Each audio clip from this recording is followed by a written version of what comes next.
Hey, yo, what up, everybody? Welcome back to the Generational Beef Podcast. I'm your host, Tristan Terrell, as well as my dad, Noel Terrell, Generational Beef. The Beef.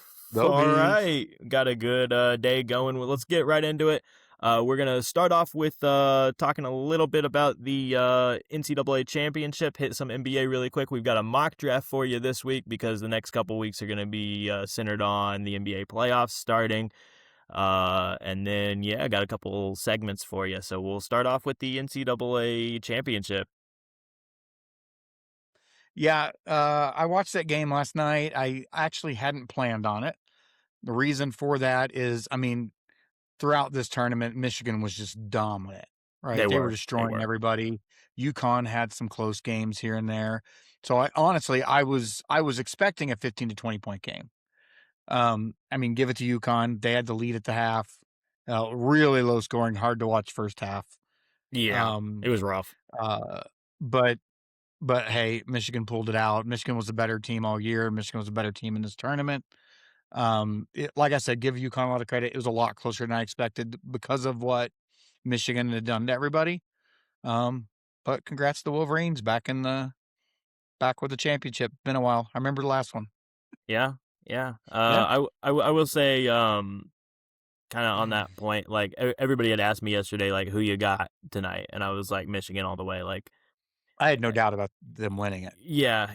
They were just the most dominant team all the way, and obviously they wouldn't beat any NBA team, but they looked the most like an NBA team of any college team this year. They were just physically imposing. They still only scored 69 points in a game. Sure. The skill issues, right? Like they're not as skilled as NBA players, but I'm saying they were much more physically imposing. They were dominant with their size. They were super athletic and fast. They just really just out-athleted every team in the country, and then also had more skill than most of them to go with it. So they were just a great team. Anyway, so I'd picked Michigan, and they're like, really? Like I bet on UConn tonight, and I was like, no, listen, if I was betting money, I would take UConn because they're in the plus money for sure. But I didn't expect them to win. Spread? I didn't even see the spread. I don't even remember. I know that UConn were 3.5 point dogs in the Final Four, so I would imagine that the championship game was probably 6 or 7 if I had to guess. I don't know. I didn't look. But I was like, I definitely would have bet them, but I'm definitely picking Michigan to win this game. They were just the most physically imposing, dominant team all year. Leave it to Duke fans. I did see a Duke fan post on his story the other day. If you happen to be listening to this, shout out you, buddy. You know who you are. That it was like, a month ago. It was like you look at the two teams in the championship, and a month ago when Duke was healthy, they beat one of them at full strength, and the other one they led against last week for 38 minutes, and then lost. And I'm like, leave it to a Duke fan to not be playing in the championship game and being like, well, we really should have been. Yeah, but even Duke wouldn't have won that game either. Against Michigan, probably not. But again, that was kind of the point, was that, a month and a half ago, whenever both teams were fully healthy, Duke did beat Michigan. Anyways, so I just thought that was kind of funny. But, yeah, that's all I really got for the NCAA. Me too. There's not much going there. And whenever it comes to NBA draft season, do not expect an NBA mock draft because we don't know. I could give you like 5 picks, maybe. That's it. Don't come here. NBA. We'll be celebrating the Thunder winning a championship right about then, so I don't really care about the draft as much. Let's not get too cocky right now. Anyways. Look, NBA, couple of things. Obviously, the Thunder played the Lakers since the last we spoke. They played I them told again you tonight. I felt like the Lakers were a joke. They are. No, okay. Even at full strength. That's unfair. Even at full strength, they just are. That's not unfair. No, 95% of the league looks like a joke when they play the Thunder because we're the best team in basketball, rightfully so, and it's not close. Not when one guy's in the MVP conversation and you make him irrelevant every time you play him. Yeah, he got hurt. He wasn't playing well before he got hurt. He had 10 points at half. Inefficient. And 5 of those points were at the free throw line. Sure. In the previous time, he scored 16.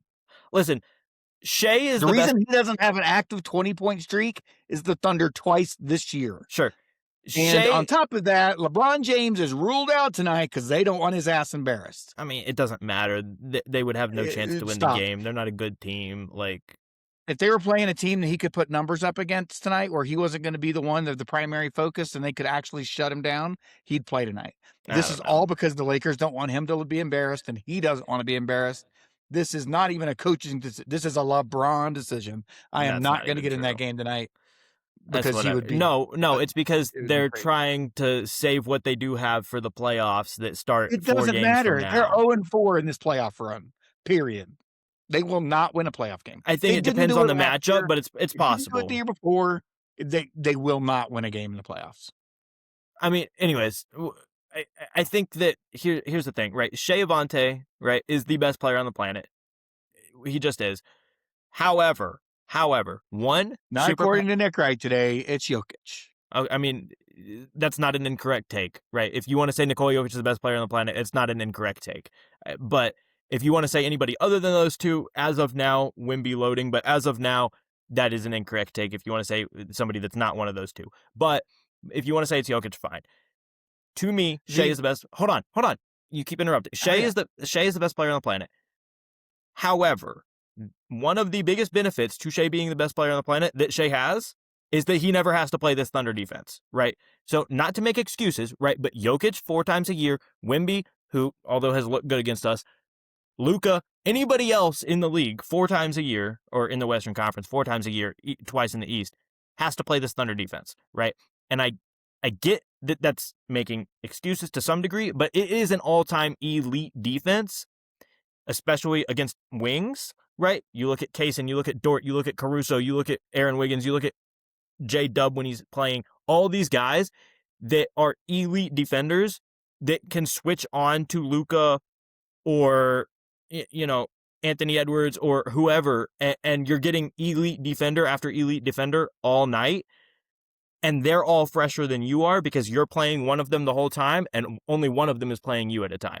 So, again, not to take anything away from Shea. He is the best player Not on the planet arguing that. either way. But is there a chance that he never would have gotten that 20-point consecutive game streak if he had to play this defense a couple times? Maybe not, right? It's possible. My point being, everybody has a bad game. Everybody has to play the Thunder at some point. And no, Luka didn't look good. But now at this point, their season's a wash. It doesn't matter, right? Like Luka's probably going to Well, play in the it was playoffs, but he's going to be already on half a over. It was hamstring. already over. I mean, but that's not necessarily true. Depending His on who team they was played. not winning a title. No, of course not. But depending on who they played in the first round, they could win a series and they could make the second Eh. one interesting. My point being is that Luka is, I'm sure because of his competitiveness, Luka is going to play in the playoffs. They said he's out for the regular season, obviously, but he's going to play in the playoffs. He's going to be on half a hamstring. Hopefully, for his sake, it doesn't get worse. We saw what happened to Halliburton last year. Hopefully, that doesn't happen. He's going to play on half a hamstring. They've already said that Austin Reeves is out 4 to 6 weeks, which means in 4 to 6 weeks, they're not going to be playing basketball, so he's not going to play again this season. Look, if I'm the Lakers it right really now, just was like worst case scenario all in like 24 hours. Again, no, they were not real contenders, but they could have won a series. They could have made a second one interesting, and who knows, right? here's the thing. The Lakers organization are idiots if they rush Luka back. Agreed. There's just no need. They can't win. I think that Luka is going to want to play. He may want to play, but you have to be smarter than that. This year, you are not winning a title. Chances are, even if Luka's playing and even if he's at 100%, the chances are you're not getting out of the first round. And so because of that, it's a ridiculous thing to do to even think about rushing Luka back. It just doesn't make any sense. As a basketball fan, playoff Luka is just one of the best players on the planet, and it really sucks that we're probably not going to get to see that this year. And even if, like we said, even if he does try to play, you will not see that. The and only other thing I want to that's talk probably about, true. the only other thing I want to talk about quickly was, you've talked a couple of times, and I agree about MVP moments, and we saw those MVP moments with Shea in that game against the Nuggets. We also saw in one of the better games of the season, was it Friday night, Denver and Spurs? I watched that whole game. It was a fantastic game. But here's the thing. stat line looked good for both the guys. For obviously for Jokic, it looked great for Wemby too. But at the end of regulation, Wemby had a very makeable shot that would have ended the game uh, before it went to overtime. And then in overtime, Jokic had it 2 MVP moments where he hit 2 very high degree of difficulty shots over Wemby, swished them both, and they were daggers. So Wemby had an offensive, miss at end of regulation, and although he was playing good defense, he was just out offensed by Jokic. Just another case to me where Wemby's not ready to be the MVP, Okay, because if it's between him and Jokic, I'm giving it to Jokic. so here's what I will say. I think that everything you just said is valid. However, what I will say is that for what it's worth, right, while Wemby would be my runner-up if I had a vote, right, for what it's worth, Jokic isn't a bad, like, if you said Jokic is my runner-up, okay, fine. Like, I'm not, he's No, averaging I know you he's wouldn't averaging a argue that. triple-double. But My anyways, what I my will say, point is neither one of them are going to win it. no, for sure. But But but Jokic had MVP moments over Wemby in that game, sure, and just like Shea Wemby had has had MVP MVP moments. moments against several teams as well. No, it wasn't in that one against Jokic. Sure, you're right, but But it was he basically a playoff game. he's had MVP moments against the Thunder, right? And I so my point being, here's what I will say, right? If you look at, he's 22 years old right now. If he were to win MVP, which obviously he's not going to, but if he were to win MVP, he'd be the youngest one in history, right? When you look at other guys at his age, right? LeBron was in year 4 and would have been, a playoff team. They were probably pretty good, but they hadn't gone to the finals yet. He wasn't winning MVP yet, right? He didn't win his first MVP till like 09. I think they didn't make the playoffs or the finals the first time till like 08. Anyways, um, and then you look at guys like, obviously different game because of, college and stuff, but you look at guys like MJ or Kareem or people like that, they were in their rookie season, right? So we're talking about 22-year-old Wemby as an MVP contender, and he deserves to be in the conversation, right? Either way. My point is, it's a stupid, historic, impressive season that he's had, and these reasons that you outlined are also why I don't expect them to go and win the title this year, because it would take him just becoming the best player in the world. And as you just clearly laid out, he had a phenomenal game against Jokic, and then in the last couple minutes showed the fact that he's 22 years old. And that's kind of what I expect to happen in the playoffs this year. But there is always that chance, right? Like, what if that doesn't happen in the playoffs? But again, that's why I'm not picking them to win it this year.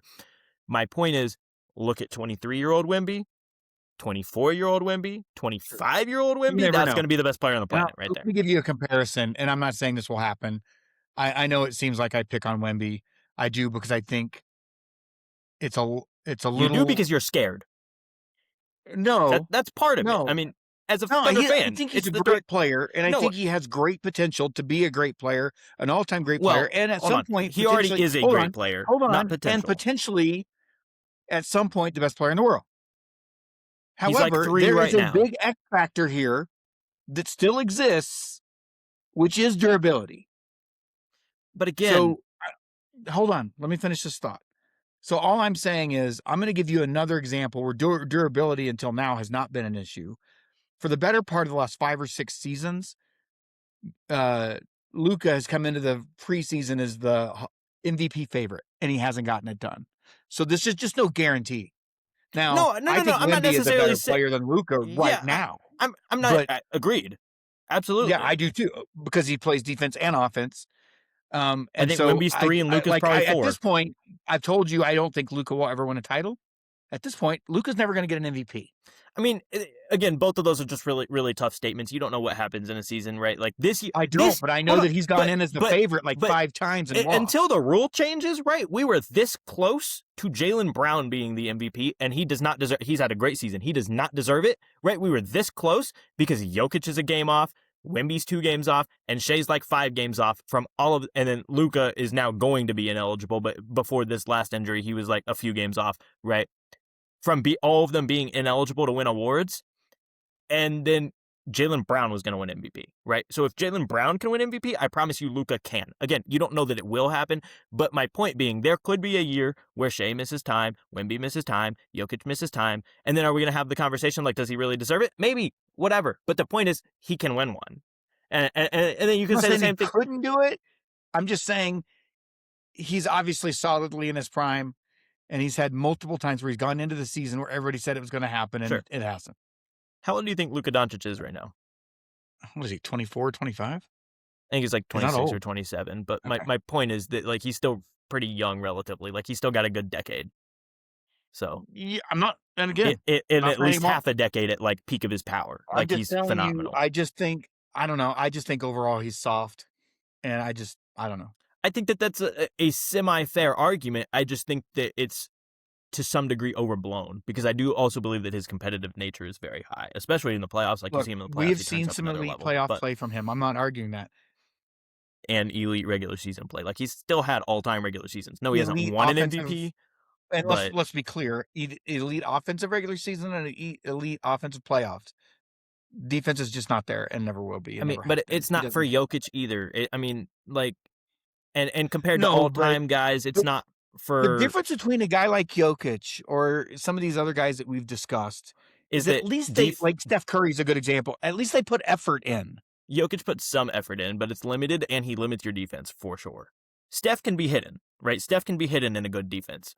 But he plays good team D. Like he tries. Well, because he can be Luka hidden. doesn't try. Well, hold on. He can be hidden, and to some degree, so can Luka, as long as he's on the court, right? Like, he can be hidden to some degree. A guy like Jokic cannot be hidden in a defense because he plays But a the most guy of impactful defensive position on the court, but a and guy so of Luka's it's size, problematic. you shouldn't want to hide him on defense. Just put some damn effort in, and he could probably be a good defender. He just doesn't care about it.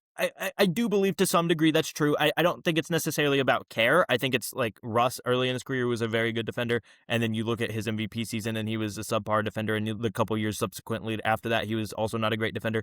And then the same thing with James Harden, like he is not a good defender, but it's over. Same thing with Steph, right? Like, for both of them, it's overblown how bad defenders they are. Like, Harden's not a good defender, but he's not an atrocious defender either. But in the peak of his prime, he was a pretty bad defender. Because again, I don't think it's not caring. I think it's those guys have such an extreme offensive load that they put so much effort into the offense that at some point it's going to not be their full throttle Yeah. defensively. All right. And NFL. Shea, I think, would be a similar case. Like, Shea is a pretty good defender, and an above average defender. But I do believe that if Shea wasn't on literally a historic defense, we would probably be talking about Shea in the same sense because he has such an offensive load. The difference is Hold on. there's no no. He The has difference is there's no question he would put the effort in regardless. but he has such an offensive load that I think that on a defense that isn't as good as the Thunder, I think it is possible that you see a little bit more porous play from him Yeah, I mean, part of this defensively. team is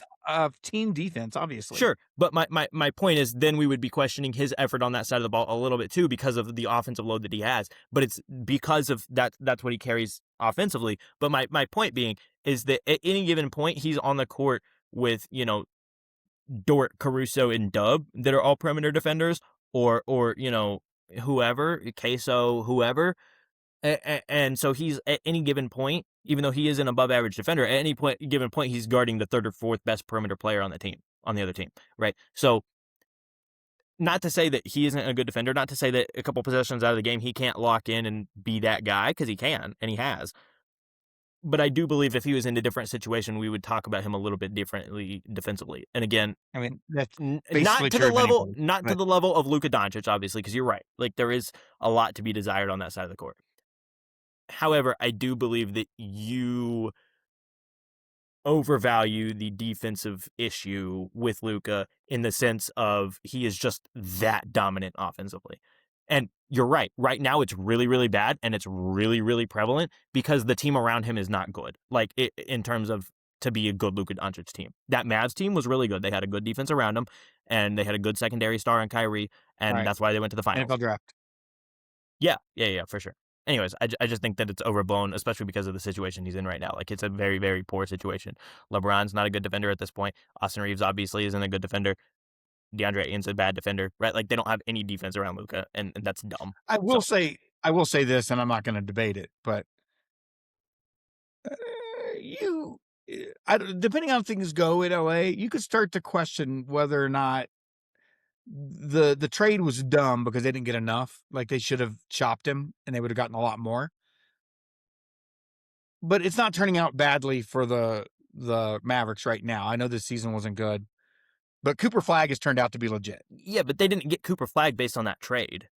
No, I know. It was luck, and there was luck components. Unless the It was a argument bad you it want was to make, there's no hold on. unless the argument you No want to matter make is what, that the hold lottery is on. rigged. No, I'm not saying that. Okay, but I That's mean, I dumb. was going to say that's No, an argument. If what the I am lottery's rigged, saying so they gave is, it to him. yeah, that part was dumb luck, right? Sure, What I am saying is, no matter what happens, the trade wasn't good only because Dallas could have gotten a lot more, absolutely. right? They should have shopped him. But with the dumb luck of the lottery in this scenario, it may not end up being terrible if they rebuild this team around Cooper Flag. It's reasonably possible, but it does They obviously because look of what Cooper Flag exponentially does on the worse. defensive side, they will have a much better chance of winning a title if they had the right pieces. It does obviously look They would worry me in the next few years.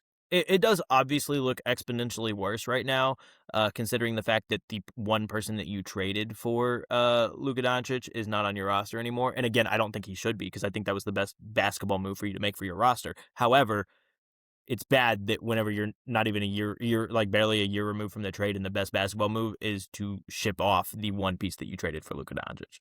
So Yeah, no, it wasn't a good trade in the sense. I just mean it could end up working out in the long run for Dallas, sure, but mostly because of dumb luck, sure, right? Which is they won the lottery and got Cooper Flag. yeah. All right, So, we can go to the NFL draft now. Mock draft time. The yeah. draft is about whenever y'all see this video tomorrow. It's going to be 2 weeks from tomorrow. So it's going to be 2 weeks from Thursday. Is when the first round kicks off. So we're just going to give you a quick little first round mock draft ish. So the number one overall pick is the Las Vegas Raiders, and I project that they're going to trade this pick. No, they're going to take Fernando Mendoza. Yeah. Now, the Kirk Cousins thing this week made this a little dicey. Not really. It's weird. No, that doesn't mean I he's mean, like look, 38 it's not years a long old. term. It's not a long term commitment. There is He's worked with them before. Let me finish. He's worked with them before in Minnesota. I think where this could be really smart. To me, this is a lot of people are making this as an indication they weren't going to draft Mendoza. That's definitely not true. I think it's the opposite, right? I think that this is them. There's some pieces there. There's some things they want to fix. They don't want to get Mendoza killed in his rookie year. It's a little dicey for Kirk Cousins, but I feel like Kirk is going to play the majority, if not all of the year. I disagree. And I think you let Mendoza learn from a true veteran, right?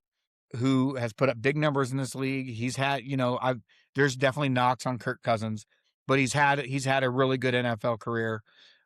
His agent should be in the Hall of Fame. He's got him the bag multiple times, but look, I like this. It's good in either way. It's good if you have him on the roster to teach Mendoza, even if Mendoza's starting. To me, it's even better if you let Mendoza just sit behind Kirk Cousins for a year. The guy knows the offense you're going to be running already. There is some talent. Hopefully, they're going to obviously try to solve offensive line, right? So I like it either way. I think it would be nice to go in to the regular season knowing how tough that division is anyway. You're not winning the division. You're not a playoff team next year, no matter what you do. So let Kirk Cousins take some of the bruises, teach the kid, and maybe next year you're in a much better position. I think that's fair to some degree. I do think it is maybe possible that Kirk might start at the beginning of the season. There is absolutely zero chance he starts all or even half of it. I mean, I think the last time that the number one overall pick, and I haven't fact checked this, but I think the last time off the top of my head, just thinking about it, that the number one overall pick that was a quarterback went into the season not as the starter was Baker Mayfield, and he came in halfway through. It was either the second or third game of the year, and now obviously it was a little later than that. No, it was not. It was the second or third game of the year, halfway through on Thursday Night Football against the Jets. They went and they won. Now, again, that was because of injury. But my point is, ever since then, every single number one overall pick that was a quarterback just started day one. And so maybe he'll start day one, maybe he won't. I know, but that trend in this league has been a negative thing. I disagree overall. I mean, you look at it, with Caleb. rare exception. You look at it, Caleb. I know, and it was ugly with Caleb. Year one, ugly. But okay, but I guess my point is it wasn't. hold He on, but had if you, flashes this year, but it wasn't pretty most of the time. I mean, they won the division and won a playoff I game. didn't say they didn't have team success. Okay, Caleb didn't look pretty for the first 3 quarters almost every game. sure, but do you not think that part of their team success wasn't because a lot of the growing pains were gotten out early in year one when they weren't supposed to be good? No, there was one big variable last year. Name it. I mean, I get obviously the They coach got matters a coach lot. right. Yeah, for sure. They got coach right. But my point is, But even then, as if great Caleb as an didn't have offensive to, mind as Ben Johnson is, they did not look good offensively no, most of the but I season. guess my point is that I think that a rookie year can definitely be. I agree that having Kirk's tutelage is going to be massive for Mendoza, but I think that part of success long term can be allowing Mendoza to make those rookie mistakes in his rookie year whenever you're not trying to compete, especially because the difference between this situation and the Bears is that they already have their coach, right? Like you're going to allow him to make those mistakes already under him so that maybe Mendoza's rookie season looks a little bit more similar to Caleb's second in the sense of he's I making mean, those mistakes through the first 3 quarters, right? Not right team now you success don't. wise, but Right now you don't know if they have the coach. what you assume is my point. I And assume they do, this but is the guy that they brought in for better or for worse to be the coach of Fernando Mendoza, which means he's not getting fired after I one get year, it. no matter what happens. He also was key in just signing Kirk Cousins. So, But I all guess right, my next. point is, I think that that's a good tutelage partner for Mendoza. And yeah, he might start a couple games, maybe. But All right. I don't expect him to actually play.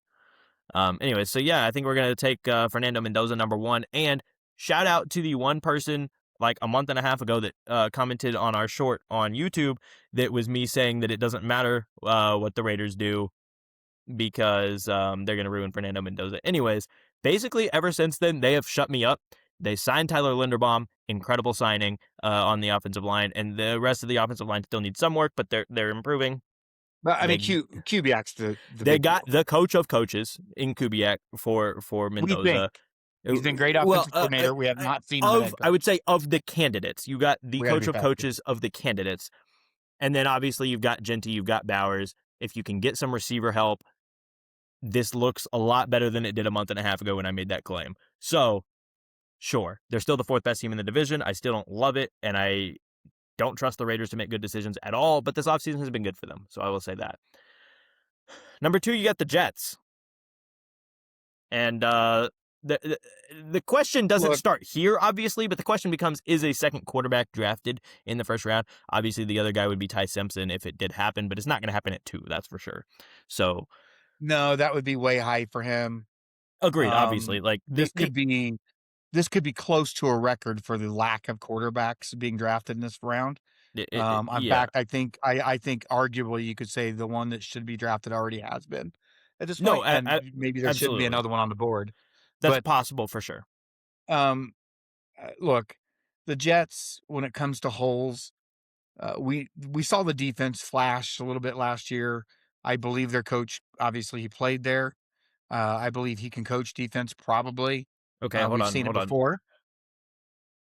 They were the only team in NFL history to never record an interception for a whole season. I know they didn't get an interception, but their defense played well at times.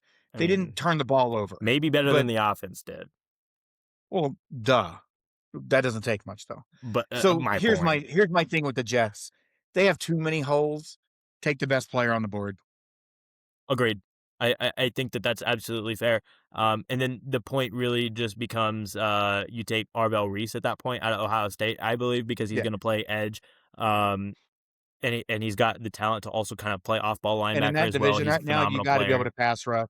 You got to pass rush Absolutely. So I mean, I think that with Arvell Drake Reese is a. May and Josh Allen, I think Arvell Reese is and kind of a now no. Malik Willis. Who knows? So Yeah, I think you Arvell better Reese be is able to rush the passer. Arvell Reese is kind of a no-brainer pick for the Jets. And if they want to revisit maybe Ty Simpson or the offense at 16, you can. But I think kind of like you said, you need everything. Go BPA. And I guess Geno Smith's probably going to play quarterback for you this year, so screw the Jets. But Oh, yeah. And then after yeah. that, you got the Cardinals up. I mean, look, same thing I said about the Jets. They've got need everywhere. best player available. That's what you do. I will say the one difference I would say is that I think the Jets, especially for a bad team, but just in general, I think the Jets have a relatively well put together offensive line. They did lose Elijah Vera Tucker in the offseason, but he didn't play all last year anyways. I do think that they have a relatively solid offensive line, whereas the Cardinals is pretty bad. And I Yeah, do I mean, believe you have needs everywhere. Take the best player, available player, right? Like, right, but I was gonna say that I think that starting off building your offensive line can be a pretty big deal. And so I think that that could be end up being the move they make. Just especially positional value. You've got Francis Maui Noah, the tackle out of Miami, that I think could be a in play. Or obviously you can go pass rush as well with out of Ruben Texas Tech. Bain or David Bailey out of Texas Tech or Ruben Bain out of Miami. But I think the pick here probably would come down to Francis Mauigoa, the tackle from Miami. But which would you think is more likely, the tackle or the edge? Is my question there. Again, you need both. Like in that division, you got to be able to play some defense. So If you got a chance, you think I'd edge go is edge more. rusher.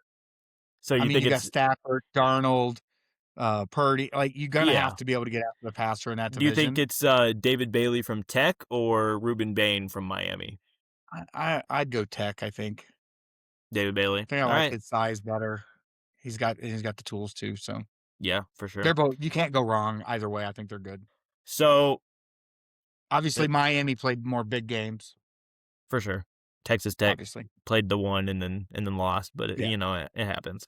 Um, Titans. Number 4 is the Titans, and I don't think there's this any doubt they're going to take Love out of Notre Dame. okay.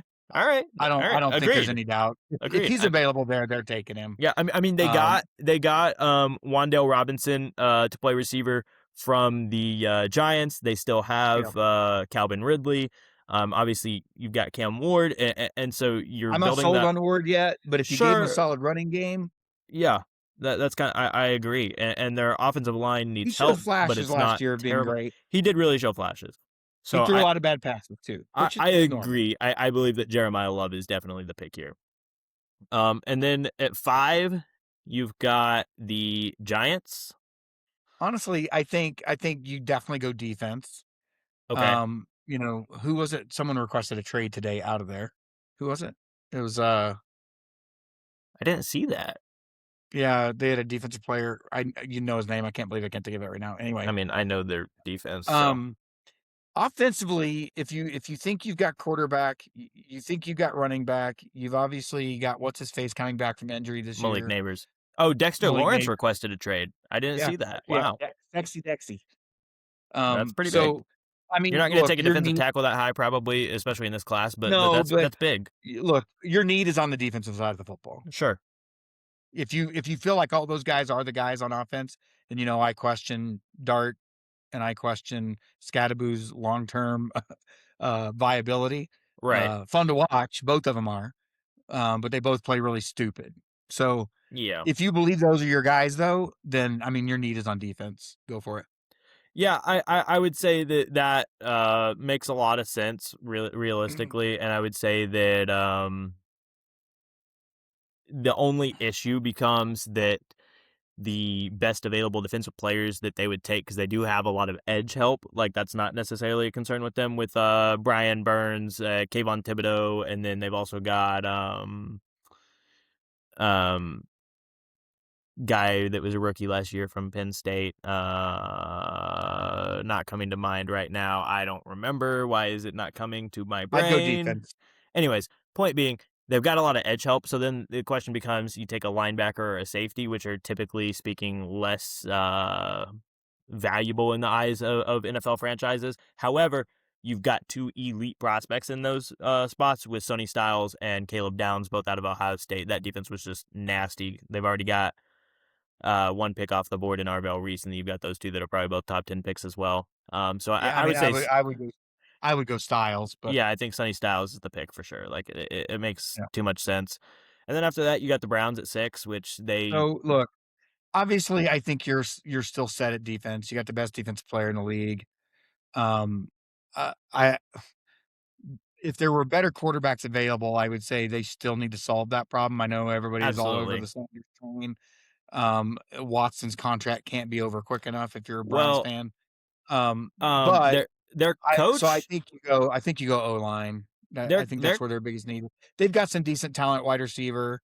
They've no, got they do running back. not. I mean, they've got guys that can play if you could throw it to them. And Jerry Jeudy is not very good. He's not bad. He had half He's a a season. high-end number 2 receiver, which if you get the rest of everything going right now, unless you can protect whoever's back there, it doesn't matter. Well, I I disagree. think I you go think that their O-line. offensive line is solid. I just think that Shador Sanders is trash and doesn't know how to play the position. I don't think they have a good quarterback on the roster. No, sure, but the other thing I was going to say is that their coach did come out. I think it was like last week or the week before, and said that Deshaun was going to have a shot. Which, like, Well, you have to say it. The guy's making $60 million or you don't whatever have it to is. Who say it. You cares? can say he's a pedophile. Not a pedophile. Sorry, my bad. You can say he's a serial rapist, and then say he doesn't need to play football. Yeah, but they're not going to do that if they haven't done it already. Agreed. I mean, that's fair. But you don't So, have to say he has a look, chance. You can just admit it without admitting it. Just be like, he's here. I'd go O-line. That's what I would do. That's fair. So I would say that that would get Francis Maui-Noah off the board from Miami. First tackle off the board, and he's definitely probably going to be the highest Commanders, offensive lineman pick. uh, Commanders, look, The Commanders are really upset that Jeremiah Love's not on the board. That's for sure. yeah, of course. Look, here's the thing. If he is available, they take him. Oh, for sure. In general, their offense, assuming Jaden can stay healthy, is fine. They've got to bolster the defense. Yeah. So This is where maybe the edge rusher from Miami would go. I don't know, but Ruben Bain.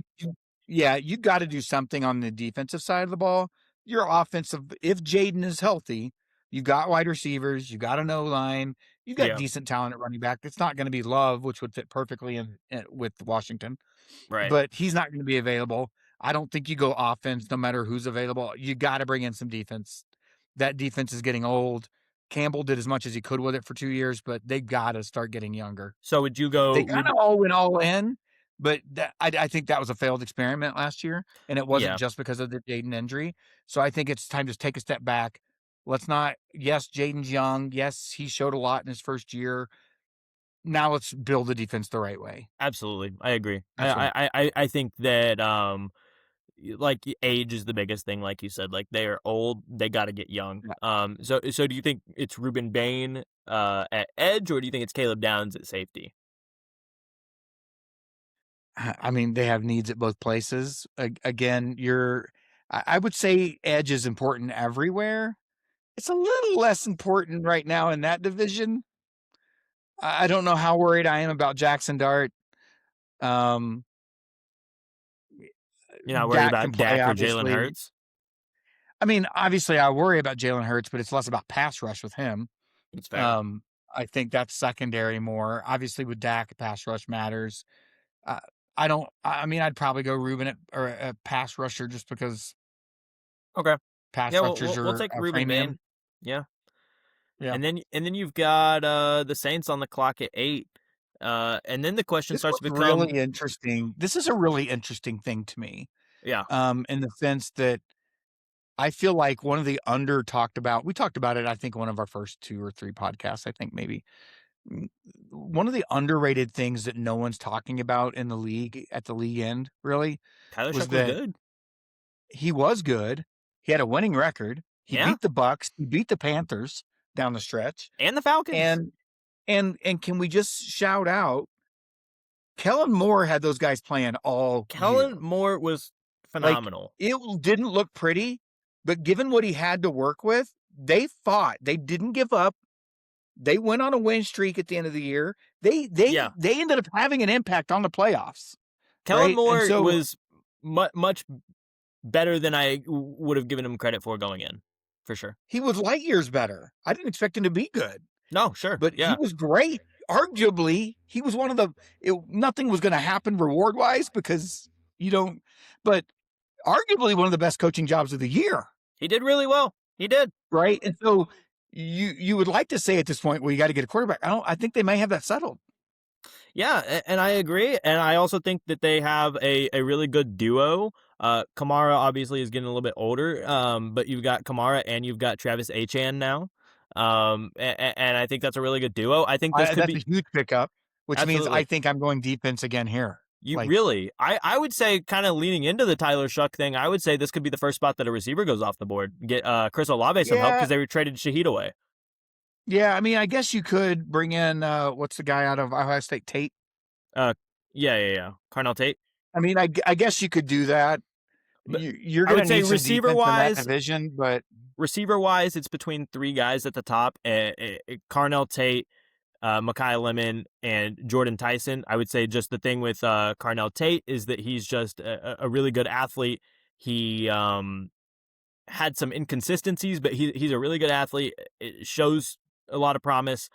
With Mekhi Lemon, he's not as good of an athlete. He's still shifty, but he's more just like your route runner, your technician type guy. yeah, And then Jordan Tyson is the full package. He is the most talented receiver in this class by a good mile, but he's had like 3 season-ending injuries in college, and he's very injury prone, and that worries teams, obviously. But Jordan Tyson would probably be a top 5 pick if there was no injury concern. The injury concern, he'll still probably be a first yeah. round pick, just the potential there. But I would I say mean, you're right. they can't go wrong there. I would say I top to think you, bottom, you're right. Carnell I Tate's think you have probably the coach figured out. You got a really good running back coming in the door, and then Shuck proved himself. yeah It's still early, but given what he had to work with, he yeah for won some sure. games. So would you go Carnell Tate or would you go defense? I they have needs in both places. All right, we can go ahead and Whatever take. you considered, I would say whatever you considered the best on the board That's at fair. that point. I would say we'll go Carnell Tate there. Yeah, I that's think fair. at 9, the fact that the Chiefs can you would love to have Jeremiah Love, but you knew that wasn't going to happen. That's why you signed Kenneth Walker. Um, Yeah, I so mean, you traded McDuffie. I think you I got a backfill. that's what I was going to say. You I traded think the kid out of McDuffie. LSU, Delane, I think Yeah, is probably where I'd go. you traded Trent McDuffie away. You let a couple other DBs walk in free agency. I think that getting DB is paramount. Well, Um, especially in that division right now. yeah, Mansour Delane is phenomenal. 'Cause don't forget, you got to contend with Waddle now twice a year. I think that after that, Jermod McCoy is really good out of Tennessee. The only question mark is the fact that we haven't seen him play football in a year because he tore his ACL at the end of That's the why last I'd go with season the that he kid out did of play. LSU. He's going to be fully healthy. That's not really a question. The question is just the fact that he hasn't played football in a year and a half. So that is a little bit worrisome. We did see him at his pro day. He looked good at pro day, but there's only so much you can take out of that. So Mansour Delane is probably the good pick there. But you do, if you're the Chiefs, have to feel good about the fact that you get your pick of them and also Caleb Downs if you want him, because Caleb Downs could just Fair, be a versatile DB. But yeah, we fair can enough. go Mansour Delane there. And then after that, we got the Bengals Bengals. on the clock, and I mean, obviously, this has to be a defensive pick. Um, I'm better torn be. on this because I want to say secondary because their secondary is garbage. Right. Um, uh, but I also start thinking about that division. I'm not worried about a quarterback with the Pittsburgh Steelers. I'm not worried about a quarterback with the Browns. Obviously, you got to worry about Lamar, but at least in division, I might be more worried about linebacker. Maybe the pass rush. Obviously, you gotta Sure. figure out what you're gonna do without what's his face. Um, I still might be on the board to try to trade, get back on the phone with Las Vegas and see what I can get for um, Max Crosby. Max Crosby. Yeah. I Agreed. think that whole thing was overblown. I think you'll be I fine. think if you're the Bengals and you could Um, trade 10 and T Higgins for Max Crosby, I think you do it. And I think that if you're the Raiders, you do it 100%. also. 100%. That's what I would do if I were the Bengals to get the pass rush. And Max Yeah. Crosby is proven, and I'm not worried about this meniscus surgery. I think that was a bunch of bullshit by the Ravens getting cold feet that they didn't want to give up the 2 firsts. Sure.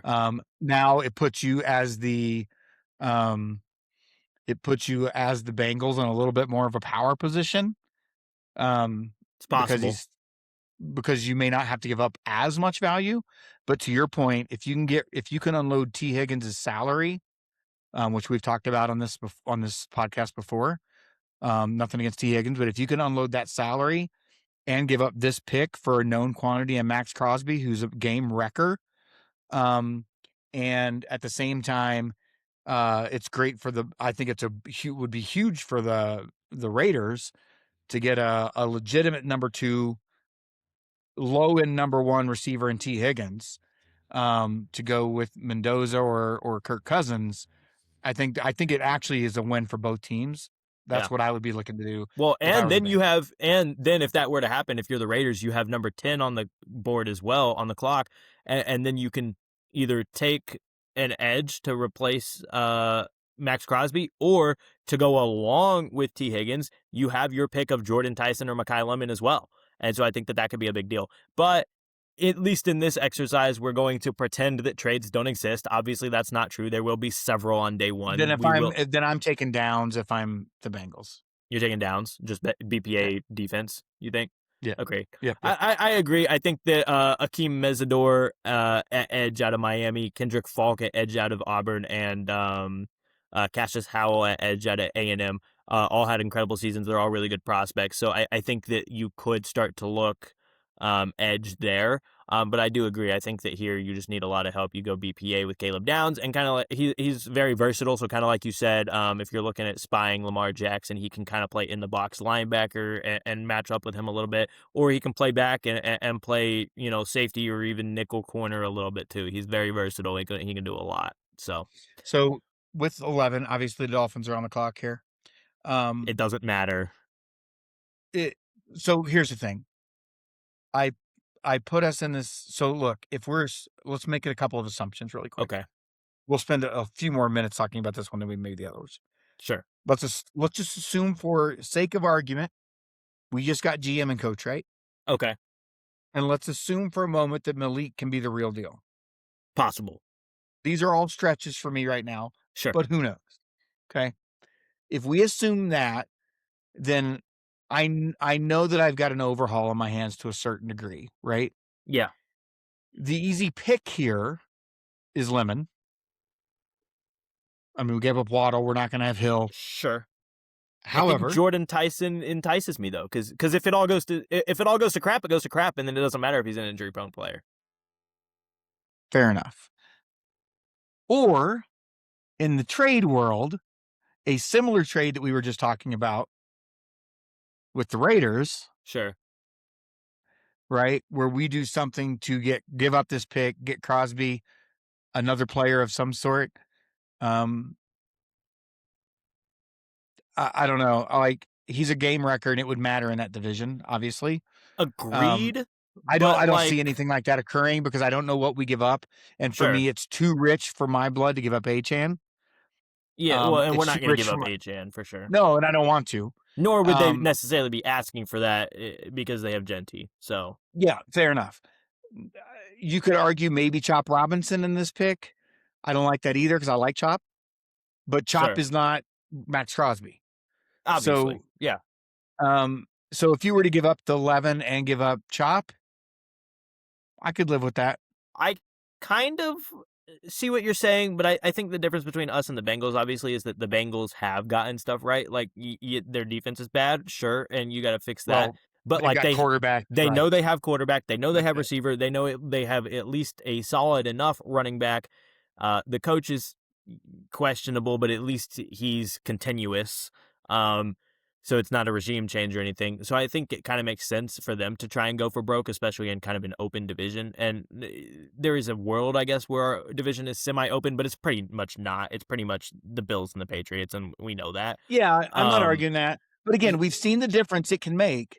Sure. When you get coach right, and if you get quarterback right, in addition to the coach, and maybe we have. Yeah. I need to see some proof. Then what do you need? You need defense, right? Yes, and so, but I think more than anything, I think the easy answer is I think we go Lemon. But sure. Oh well, I was gonna say I think that the obvious answer is that you have to get Malik help.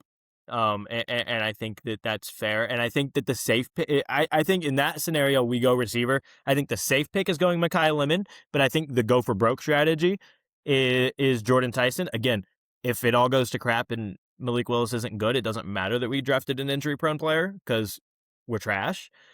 Yep. But All right. in the best scenario where Malik is really good and Jordan Tyson stays healthy, then it ends up being a really good thing. But I do believe that we are not that risky necessarily. We are a little bit more risk averse, so I think Mekhi Lemon makes a little bit more sense there.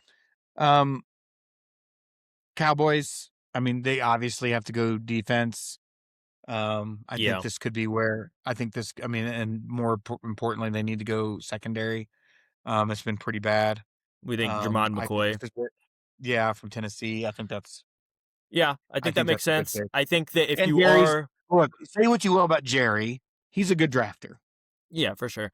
And I think that Jerry is also part of what makes him a good drafter is that certain aspects that turn certain teams off from a guy he doesn't worry about, and he says, "I'm just going to draft who I believe is the best player." So in that scenario, a potential injury concern with Jermon McCoy, I don't think would detract him. Just like whenever he drafted Micah, Micah was a top 5 talent, and he drafted him in the mid teens because it came out that maybe he had some character concerns involved with some hazing and stuff, and Jerry was like, "I don't care. I'm just going to draft him because he's the best player." And then guess what? He was the best player. So Look, I think that uh, he does that a lot, and so I do think that Jermod McCoy ends up being a good pick here. I do think that if you are a little bit concerned about injury, I think Avion Terrell out of Clemson's a really good receiver as well. But I do think that he's not going to care about injury concerns. He's just going to say Jermod McCoy's a really good talent, and we're going to draft Jermod McCoy. yeah. So Look, the Rams picking this high right now is almost unfair. They don't really have any holes. I'm picking best available player. Like, I agree. And what can I for that use? reason, because you can afford it, kind of like the Thunder did with Topich, right? I think you draft Jordan Tyson because Devontae Adams is old. He's still really good, but he is old. He's not going to be there forever. If you can give Yeah, Jordan Tyson time behind Puka and Devontae to develop a little bit, and maybe you can get him to the point where he's, for whatever reason, he maybe he doesn't end up injury riddled, then I think that that can long term be a very good pick for you. yeah. I mean, that makes sense to me. They don't have holes. Especially because you have the luxury. If he gets hurt, it doesn't hurt your offense. I mean, they would have won the Super Bowl if they made it last year too. Agreed. Um, And so your biggest hole last year, the reason you didn't make the Super Bowl because JSN torched you in the NFC title game was because you didn't have corners. Well, you just got 2 of them from the Chiefs, and one of them might be the best in the league, right? Like up there at least. And so you solved that, and now this really is just a luxury pick. So I think Jordan Tyson is a great yeah, pick. I also think that you could go for offensive line depth with Spencer Fano or Monroe Freeling. I think they've fallen a little bit farther than I would have expected them to. So I don't think that that's a bad pick either. But again, Jordan Tyson is just the absolute luxury pick, and I think it's a good pick for them. So I think at the Ravens, I think their defense has the talent, right? yeah, they were just very You're banged up assuming your last coach year, is and it was coming a in and weird fix year. that, right? Obviously, offensively, they have talent. I think at this point, though, I would definitely go wide out. I think I'd go Fano or not Fano. That's offensive line. I would go Omar Cooper from Indiana. I mean, yeah, I just think that we're starting to get to the He's point got like the incredible hands. We sure, saw some of the best. One of the best catches of the season was that yeah, catch to win the game against with Penn Penn State, State. yeah, no, for Like sure. that's I the will kind of say guy Lamar needs, and he has never had that guy. more than 3 receivers are definitely going to go in the first round. I just think that the first 3 are here, and then the next few are like over here. I'm not opposed to the Omar Cooper pick or even like Casey Concepcion out of A&M I just or think he's a something to fit. I think that he's a effect. fit. I think it's possible. I also just think that like your offensive line, you lost Tyler Linderbaum and you got to always protect um Lamar. So I think that taking I can never know how to spell pronounce bro's name, but Olavega Iona out of Penn State, Yeah. the guard is really good because he could probably slide over and play center as well as Emmanuel Pregnon even out of Oregon could be a good pick, but you're never gonna go wrong getting an MVP quarterback more help. So I'm okay with Yeah. Omar Cooper. Absolutely, we can go Omar Cooper And not traditionally their MO, but I think it's a good idea right now. for I sure. mean, you're kind of going all in the next few years with Lamar by changing coaches. So let's get it done. Yeah, And you're going into what's definitely going to be a weak year for 2 of the teams in your division, that's for sure. Yeah, right? 15, you got the Bucks. Look, I don't like to say this because I love Baker. That team's in trouble right now. It's hemorrhaging players. You got a retirement. You got Evans gone. But honestly, that division is kind of turning into a defensive division. I think you've got to bolster the defense up. The defense has gotten old. You've got to do something there. You've got the young receiver that had some really good games last season that you're Yeah. hoping is going to pick up the slack for Evans. Godwin's still there. And so I think you got to look defense, probably linebacker, edge rusher. I think you But either take Akeem Mesidor, the edge out of Miami, or you take I Cassius mean, I'm Howell, the definitely edge out of taking A&M. at this point, I'm definitely taking the guy to Miami for sure. Akeem Mesidor. Mesidor. All Yeah. right, yeah. And now we get to the interesting conversation of, not to say that he would be a first round pick, but if Ty Simpson is a first round pick, this is the bubble where this is the first possible available space that Ty Simpson goes, is the second pick of the Jets at 16. It's a mistake. I agree, but what do the Even if he's Jets an do? NFL quarterback, this is too early. But okay, but here I mean, do they have their second round pick at number 2 at I will 34? He could still be there. I will lay out my case. Probably will be there. Sure. Well, possibly. I will lay out my case. Not that I think that it should happen, but I think that it probably will happen. Not necessarily this pick, but that he will be a first round pick. First of all, the quarterback is the most valuable position, not only in the NFL, but in pro sports, right? We know that. Second of all, Duh. teams really value the difference in the contract, right? In the first round, if you draft a player, you get a 5th-year option on them, which is a free extra year, right? If you draft them in But the if the second round, quarterback ends up being good, they never go to that 5th year. kind of. They do temporarily until they extend them, for sure. But my point being that if you draft them in the second round, you don't get that, right? Teams have shown time and time again to value that, right? The Giants traded back up into the first round to take Jackson Dart, who was questionable as a first round prospect last year because of that 5th-year option. We saw Kenny Pickett go at the later in the first round because of that. We saw the Ravens trade up to 32 for Lamar Jackson for that same reason. My point is, you see time and time again where a team takes a somewhat questionable prospect at the end of the first round, trade back up into getting him to get that 5th-year option. And then also you see time and time again that quarterback goes higher than we expected. J.J. McCarthy was a top 10 pick when Bo Nix was a top 12 pick, right? Mac Jones went 15th overall, right? Like, time and time again, quarterbacks get pushed up because it's just value. Whenever Mac Jones, everybody knew Mac Jones was like the 45th to 50th best player in that class at best, but he's a first round pick because he's a quarterback, right? So again, not to say necessarily that Ty Simpson would go at 16, but I think that that's the reason that he probably will go in the first round, even if it's not the Jets. I'm just saying that this is the earliest possible spot where that bubble begins to break and maybe you see Ty Simpson go. Maybe. Again, they have so many needs. It's almost still the best available player. You brought in Geno Smith. I assume they brought him in to start. No, for sure. Uh, Not that Ty Simpson would start right away. That's for sure. Absolutely. I just think if you think that you're going to have a down year, and I would be shocked that they weren't the 4th best team in the division again. Yeah, for sure. Even behind us, I think we're going to be better than they are. It's possible. I mean, it's possible we're the 4th team. Sure. 1 and 2 are taken, which means you're probably not a playoff team. And if you're not a playoff team, you're going to be drafting around the same spot next year. Do you feel better about what the prospects are next year or this year? And if you feel better about next year, run with what you got. Run with Geno and see Sure. what happens. So I would look at some kind of offensive help. So I would say for me, the best defensive player available. But I would say for me, the pick would go between 3 players. It would go between Cassius Howell, the edge from A&M, C.J. Allen, the linebacker from Georgia, or you could go KC Concepcion out of A&M, the receiver.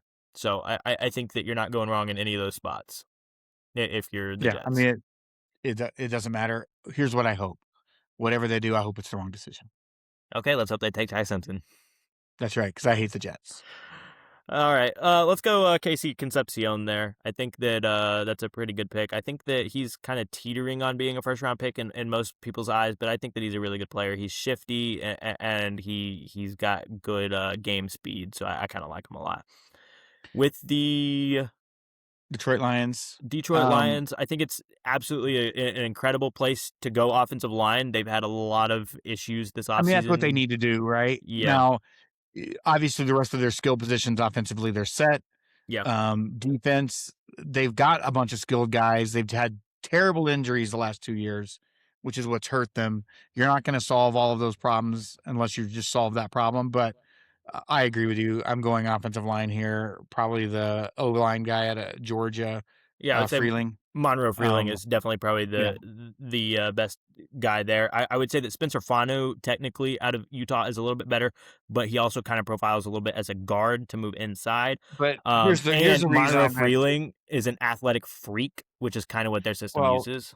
and more importantly than anything, if I gotta pick a guy right now, I'm picking the guy that played NFL talent his entire career, That's fair. and that's Freeling. Yeah, I mean that's fair. And I will also say, um, he's 6'7", 315. He's only 21 years old. Like he's an Yeah, absolute behemoth. He's just yeah. a I mean, monster. that's who I'm taking.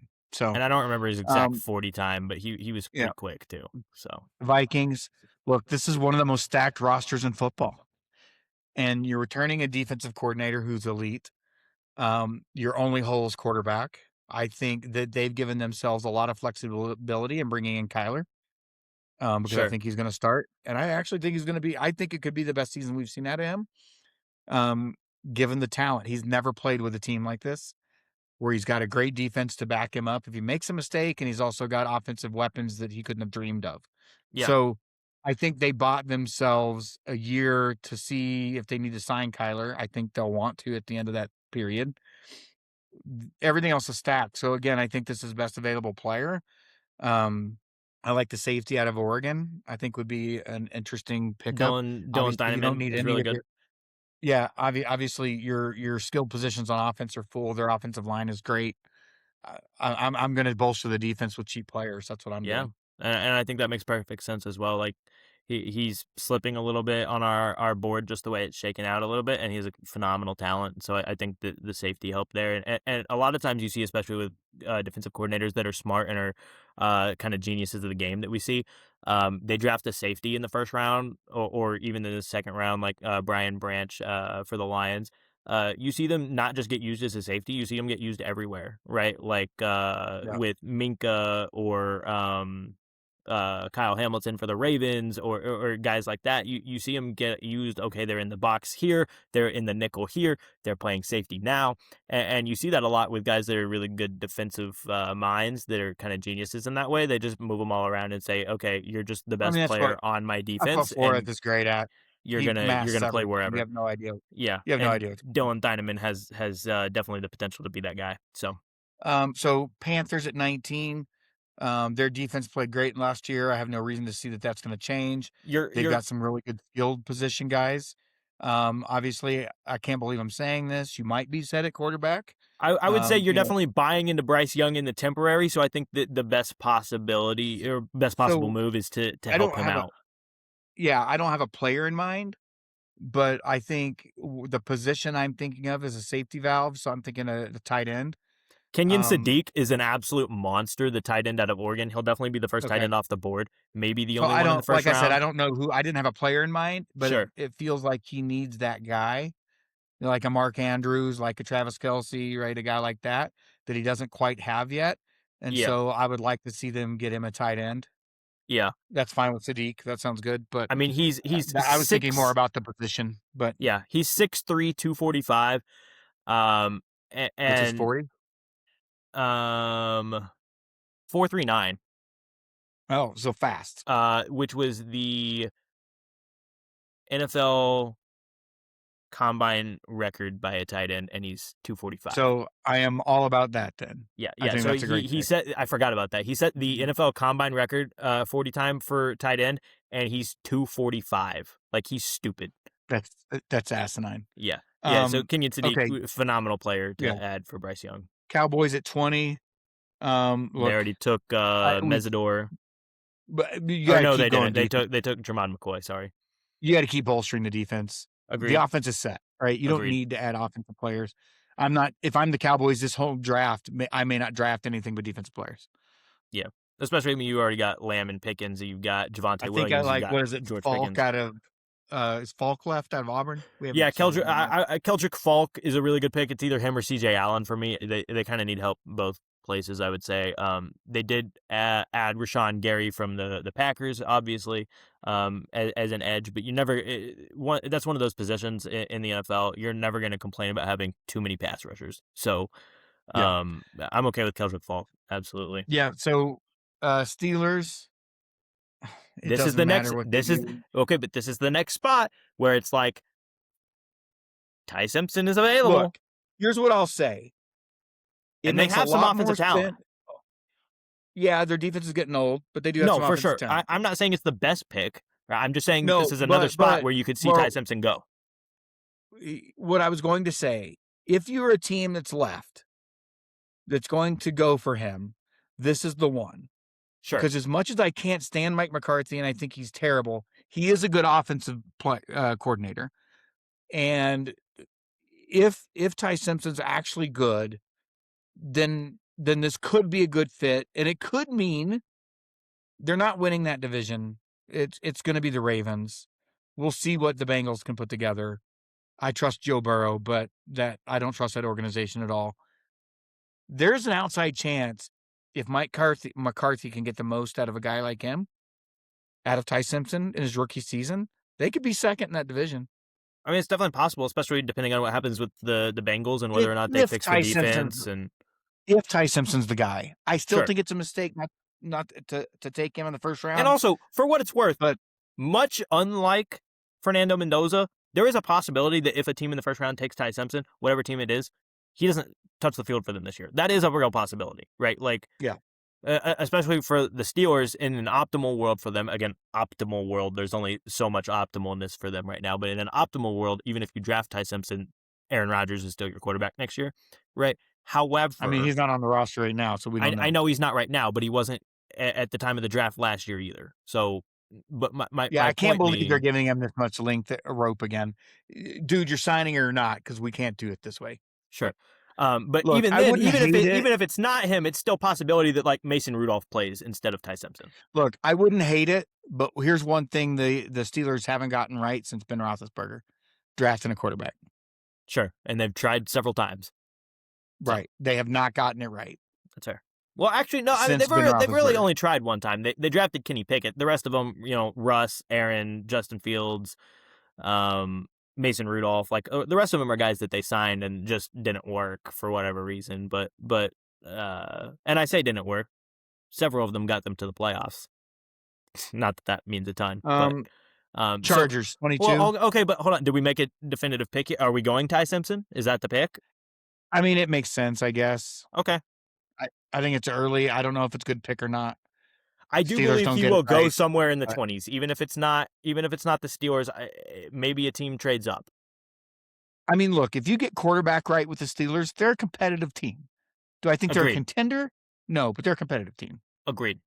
Because the defense, although getting old, is still talented. Yeah. The question is Mike So, McCarthy, and that's not a good question which you is a want big to question answer. mark. Yeah, it's not a good question you want to answer, typically speaking. Chargers at 22. They're getting their offensive line pieces back. Joe Alt Maybe and I'm getting some depth there, but you don't really want to draft an offensive line in the first round that's a backup. It's not typical. well, here's what I would say. I would say that the interior of their offensive line is not as good as their tackles. You have two All-Pro tackles, obviously, in Joe Alt and Rashawn Slater. So I would say your interior could use some work. Spencer Fanu, I don't know how he's fallen all the way to 22. He's probably a top 15 pick. Or Again, Proctor out of Alabama. Well, but I think that Spencer Fanu profiles more as a guard anyways, so there's a chance that whatever team drafts him could end up moving him to guard. And if that's the case, then he can start day one for them. And I don't But know if so that's the case, but all of that said, if the Chargers are going to compete, and you know how I feel about Harbaugh, he wins everywhere. And right. so I feel like he's eventually going to get this team back. I think the McDaniels signing to go with Harbaugh, and It's phenomenal. we know that McDaniels can scheme running games, which is very much a Harbaugh philosophy. Well, and I last think year, all of that makes sense. every running back on the face of the planet in Los Angeles for them got hurt. right? They'll Yeah. get them all back. Omarion Hampton, So Najee all of that to Harris. say, all of that to say, I'm probably focused on defense here. You think so? Yeah, I mean, you've got to make sure the defense can compete. Your offense, I think, is going to be good, really good. And Yeah. you got Herbert, right? Obviously, a no-brainer franchise quarterback. So you've got Herbert. I wish he was a Dolphin, but we picked Tua instead. Um, you've got Herbert. You've got some wideouts. You've got McDaniel, who's going to get the running game going. I think it's going to be the best running game Herbert's ever had. If the offensive line can stay healthy, that's going to be great, Yeah. and then the schemes that McDaniels draws up. So if all of those things are said, I think you got to add defensive talent, I really especially in a like division where you have the Chiefs defense, which is still really good. right. You've got obviously an elite defense in Denver. You're going to have to stop the other guys too. Agreed. I really like because they do If you still get yourself into a have shootout, you're going to be screwed. Khalil Mack. They do still have Derwin James. They do still have some guys. I really No. like shoring up the interior of your defensive line if that's the way you want to go. And I really Yeah. like Peter Woods out of Clemson. Right now, he's kind of one of those bubble first round guys, but he could have left and gone into the draft last year, and Clemson had a much better season the year before. And people were talking about him as a top 10 to 15 pick. And then Clemson as a team had a really bad year. So he got kind of overshadowed, but he still individually had a good season. Um, I really like Peter Woods as a talent, and I think he might sneak into the back end of the first round. And if he does, I think whatever team gets him is going to be very happy with that production. So I All really like Peter Woods out of right. Clemson. Eagles. The Eagles. I mean, obviously, offensively talented. First of all, I'm trading. I can't believe they haven't done it yet. They have said that or they haven't said, but people, sources close to the organization have said they do expect him eventually to be cut with a post June 1 designation if they don't find a trade partner. So nobody close to the organization expects AJ Brown to actually be on the roster at the start of next season. So I'm going That wide being receiver. said, I'm that's going fair. wide out here. That's fair. They don't need running back, obviously. Elite offensive line. I'm not worried about the quarterback. Their defense was amazing. Um, Aging a little bit in some spots, but they'll figure that out. Their GM has been great over the last decade. Yeah. Um, I'm going wide receiver here. I'm going to get Jalen some help to go with Devontae. Yeah. And Jalen or Brown's got to go. I think Denzel Boston out of Washington is a really good receiver pick. So Yeah, that works for me. yeah. And then we've got the Browns back on the board again. If you're them and Ty Simpson is available at this point, you definitely start to consider him for sure.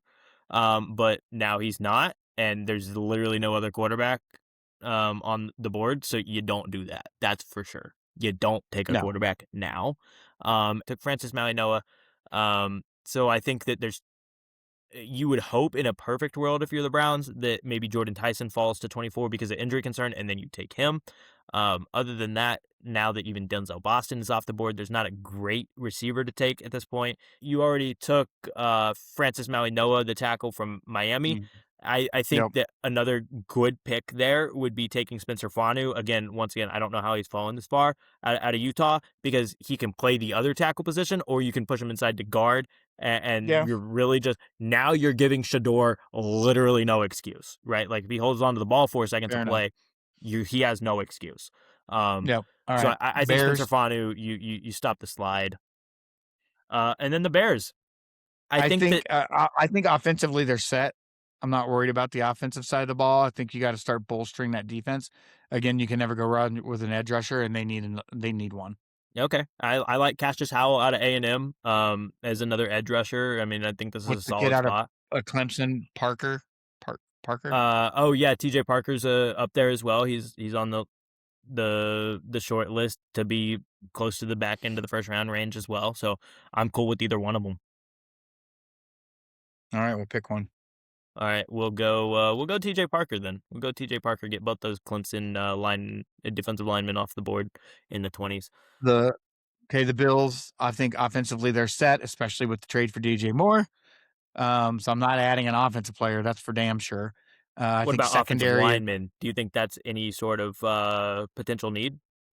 You had a major rushing season out of Cook, and That's you fair. got Uh, Allen, their offensive line's fine. I'm not worried about it. That's fair. You've got to bolster the defense, specifically the secondary.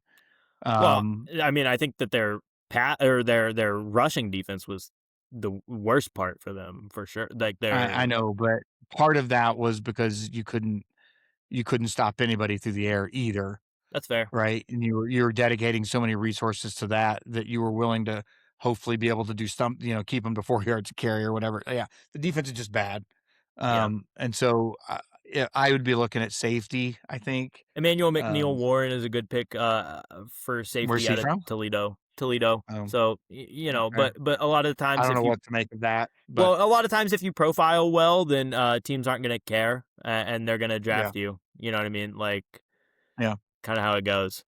So, 49ers, look, we've talked about this, best coaching year of his career, in my opinion, in Shanahan. Um, the offense was pretty damn elite because they just do so much and he's so good at it. The defense is aging. They had some injuries there. I'm going defense. I think I'm going linebacker. okay. We can get CJ Allen off the board from Georgia. He's a good kind of tweener guy. He can play off ball linebacker. He can also rush the passer a bit. So it Then gives that seems you like a good a fit. little bit of a safety net because you still got Fred Warner. Mhm. And so he doesn't have to be your full time like Mike linebacker. But he definitely can play that role, and he can also kind of help rush the passer. But again, you also have Yeah, Nick Bosa, right? So he's kind of that yeah. tweener that can kind of help out in both areas. So I really like CJ Allen there. 28 Houston. Obviously, defense is elite. You need offensive line help. Oh, for sure, for sure. I think You that you go gotta you gotta start protecting CJ Stroud better. interior here, and I think that Yeah. Ola Vivega Iona, I definitely just said that differently than the way I said it before. I'm not going to try and pronounce it again because he's going to come off the Or, board right here with the guy is it out of Penn Miller out State. of Clemson? Blake Miller out of Clemson. He's a tackle, but another one of those guys that could end up playing either. I mean, he is a bit big for a tackle, probably. I mean, he's 6'6", 315, so he kind of um, classifies as a pretty prototypical tackle, but sometimes you've got bigger pulling guards on the inside that are pretty good as well. Yeah. Um, but 29 Chiefs. I am uh, going offensive line. they already took what man? They already took Mansour Delane here. So you could double down on corner because they lost a lot of DBs. You could double down in that sense, or you could go receiver help. You could also add offensive line. I mean, there's I'm so many going ways. line. I'm going offensive line here. Okay. Or and I don't know who's available. Like I said, I don't have a lot of tight ends in mind. You could start preparing for that. Yeah, but I think that at that point, if that's the route you're looking, just because I I just believe that skill position help in general would be valuable, and there's not too many other tight end prospects that are great. I wouldn't be upset if they took just like a skill position player, a pass catcher, right? You could go receiver, right? You could see Elijah Surratt from Indiana, Zachariah Branch from Georgia, even Dion Burks maybe sneaking to the first round at a OU, or maybe even Eli Stowers at tight end from Vandy. But again, there's not a guy super high up there that I would say. So I would definitely say that it should either be offensive line or double dipping in the secondary. I'd go offensive line. Caden Proctor out of Bama, either one. I mean, both of them are I'd go Proctor. all right. Well, we can go Proctor Again, out for of the same Bama. reason I said they got kid from Georgia. Obviously, they're playing NFL level talent. Sure. I mean that's So, completely fair. And yeah, again, much like the Georgia tackle, you've got Caden Proctor. He's 6'7", 366. So like just a yeah. massive human being. Well, that just wears down a defense through the course of Yeah. a game. So, And then for some reason, the NFL wants this gosh darn forsaken team to draft again. So we've got the Dolphins up at 30. We already took I'm Makai Lemon. looking. I'm looking at secondary here. Agreed. And if I don't if have anybody in mind, if but if you get to 30 and Avion Terrell somehow is still on the board, the corner from Clemson, AJ Terrell, for the Falcons, his older brother is one of the best corners in the league, and not to say that that's a 1-for-1, but like he's got the skill, he profiles well, He's got a brother in the league. Let's Like, do it. I think you love Avion Terrell. And if we got Avion Terrell at 30, fins up, I'd be happy about it. This is the last time I was truly ecstatic about a draft pick. This is my Tua jersey. I bought it the day we drafted him. Shouldn't have done that probably, but he gave us a couple years, so whatever. But Avion Terrell, I would be very excited about. I really He like gave that. us the most entertaining game I've ever seen as a Dolphins fan in person. Well, 70-20 over the it doesn't Broncos. need. You don't need to Um, even clarify in person. I mean, it was the most entertaining game you ever watched them play ever, for I don't sure. know. I got to see Dan Marino a couple times in person, but it wasn't 70-20. Sure, right? But 70-20 was stupid. That game was. Yeah. Now, Shout not out Dan Marino Devon. prime. Shout out I Raheem. got, Shout out Tyreek. I got, Shout out Jalen Waddle. I Shout got out to see. Tua. I did not get to see Reach a Dan in his bad person. Take that one prime. away. It was towards the end of his career, but I did see him a couple times. So, Sure. You got the um, Patriots at 31. I mean, in their case, I'm not. There's nothing defensively that stands out. So maybe just some more help on the offensive side. I don't know if I care So about the position. I would say Blake Miller, the tackle from Clemson, could be a good pick, or you could again start to lean deeper into getting some receivers, and some I of would them say might be receiver just because their offensive line's solid. yeah, that's fair. I think that this could be my bias, but I think Deion Burks out of OU is just a very good guy that could Yeah, end up being really solid in your slot for and is sure. shifty and you can scheme an offense around. So let's go Deion Burks. Yeah. Okay. And then the luxury pick of luxury picks. At some point, you got to replace Kenneth Walker. It's probably not going to be here, but it could be. I mean, we have only taken one running back off the board, and there are other good running backs in this class that we haven't even I think you can get mentioned. one But later. I don't think I would do it here. You're right. It's a luxury pick. They are the Super Bowl champions. The only piece they've lost so far is Walker. However, I think you can get good value at that pick later in the draft. That's been proven over and over again when it comes to running backs. There's a couple that you'll draft first round, but after that you stop. And in this case, I think there's only one, and he's been drafted already. yeah, No way he's still here. yeah, I honestly, as crazy as this sounds, you're set at receiver, your offensive line is elite. I'm going more defensive help. I agree. I think that is definitely true. And again, this also could be especially if I would like to stress this, especially if Ty Simpson to this point hadn't been drafted. This could definitely be one of those spots where you see a team give up a mini haul to trade back into the 32nd pick to get the last chance at that Oh, if you could fifth trade round this pick option. into the Seahawks, if you could Absolutely, trade this pick for some value, 100%. for sure. But again, They don't have any needs. yeah, but again, we're not going the trade route in this scenario. So I think that Cassius Howell out of A&M is just a good pick to in the first To round a on. stacked roster, Yeah. yeah, I also think that that's a great Colton pick. Hood, the other corner out of Tennessee, could be good. Or the guy that I really wanted to get in here and hadn't been able to in Imagine you bring a guy like Hood in and D'Angelo. he's playing your nickel corner. Yeah, and the other one I was gonna say is D'Angelo Pons out of Indiana. He's a little bit undersized for a traditional NFL corner, but man, he's got heart, I mean, that's why I and like Hood better, but that's I fair. like Howell or Hood. Neither, you can't go wrong with either. Yeah, I think Howell would bolster that front seven, which was elite. You bring in a guy like Hood, who isn't even going to start on that roster, but coming in as a nickel corner. yeah, You pick. I don't care. They're both. You can't go wrong. yeah. Um, we can go Caden Hood out of Tennessee to get to just add corners. I think that's a really good Yeah, pick.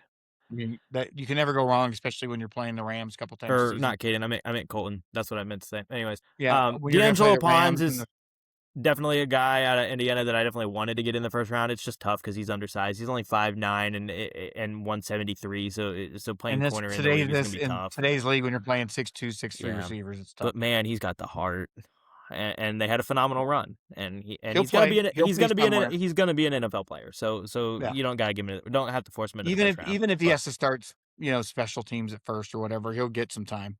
yeah, for sure. All right, so that's our first round mock draft. Hope you enjoyed that from guys that know a little bit of college ball, but really, we're not scouts. So, but we gave you we at least But I talked know my about teams. NFL. Yeah, we know our NFL, and we at least talked about the teams. Not all of them, because some of them suck and don't have a first-round pick, because they traded it for one reason or another. But we talked about most of them, so there you go. If you want to see a time where we talk about all 32 teams, we've got season previews that'll come up eventually, and once the NFL season starts and all 32 teams are playing in a weekend, we'll talk about all of them, even if some of them are Because only I brief. have 3 TVs going, red Yeah. zones on 1, 2 Even if games on some 2 of them are more. only brief because Sometimes they're the all talk. Browns and don't need to be talked about. But, we'll talk Yeah, about all probably won't. 32 teams. Other than when I like to make fun of the Browns because they're That's fair. terrible. We'll talk about them for 5 seconds. Say, ha, Shador sucks. Why is Deshaun Watson still employed? And then we'll move on, and we'll talk about whoever destroyed them, and that'll be more valid. But we Okay. will get in a sentence about the Browns.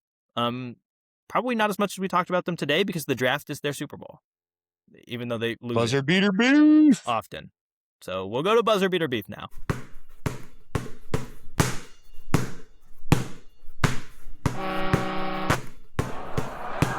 All right.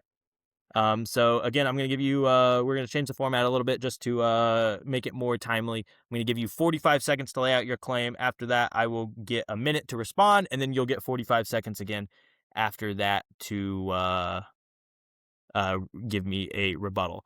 So are you ready to make your claim? I am. All right, your 45 seconds starts now.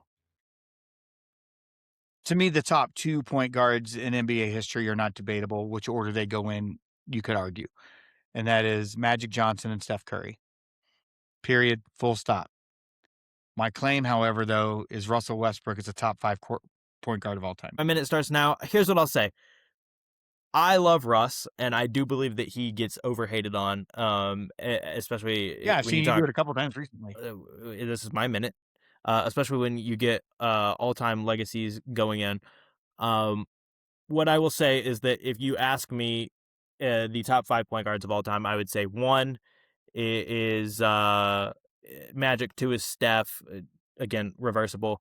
I would say 3 is probably Zeke, 4 is probably Chris Paul, and then after that you start getting lots of conversations. Steve Nash, Jason Kidd, Russ is in the conversation, Oscar Robertson. You start getting a bunch of these kind of guys, and it's just really, really tough for me to sit here and make that argument that Russ definitively is 5. If you wanted to put him 5, I don't hate it, honestly, but I just can't get there, especially because I would start to claim bias a little bit, and I don't believe he's the best point guard in his own franchise's history.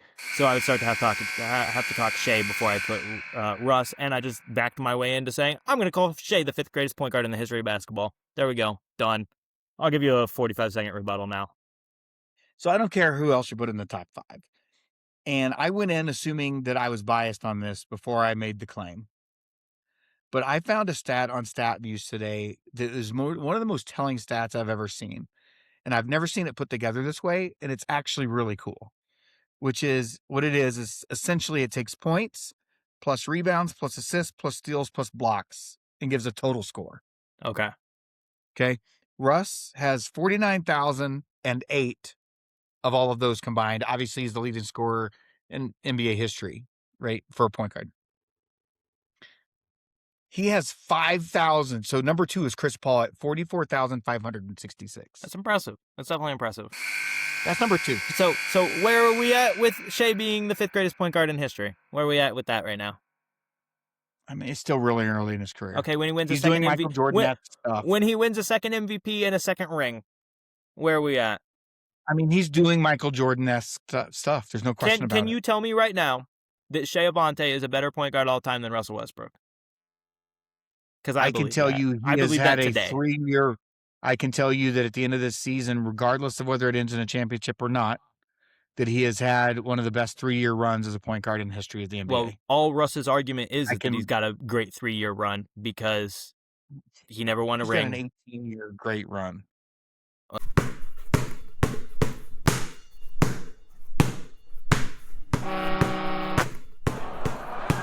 All right, we can go to...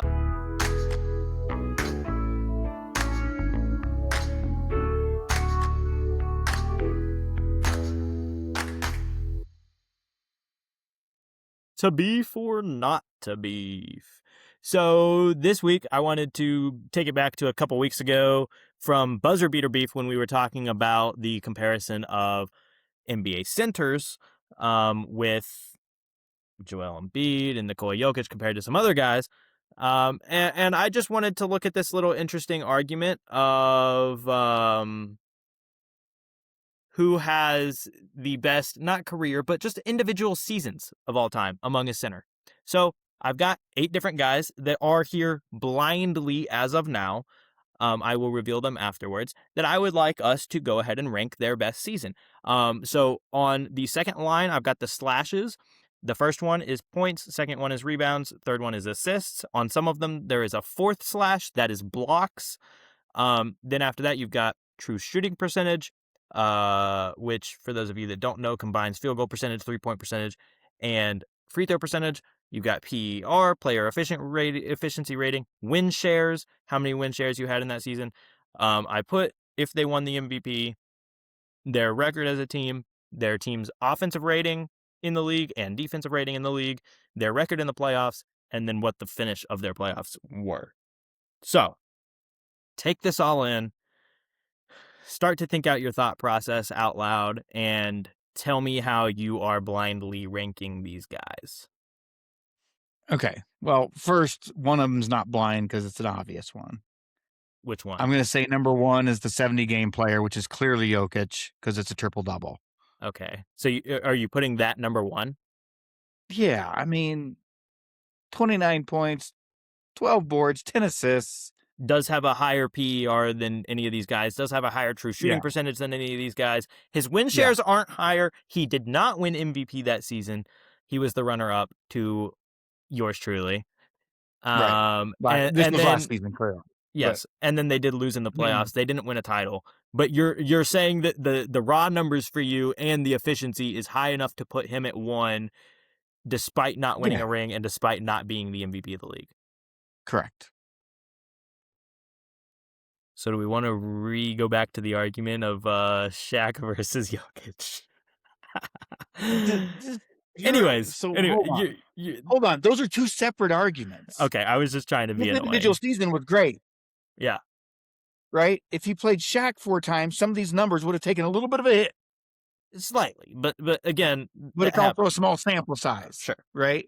Sure. So he could still look like this and it struggled against Shaq. Fair. I mean, for God's sake, he struggled against Caruso in the playoffs last year. A couple times. He also scored 50. Well, he scored 40 in a game, but it was you're right. It was 40. It was terrible shooting.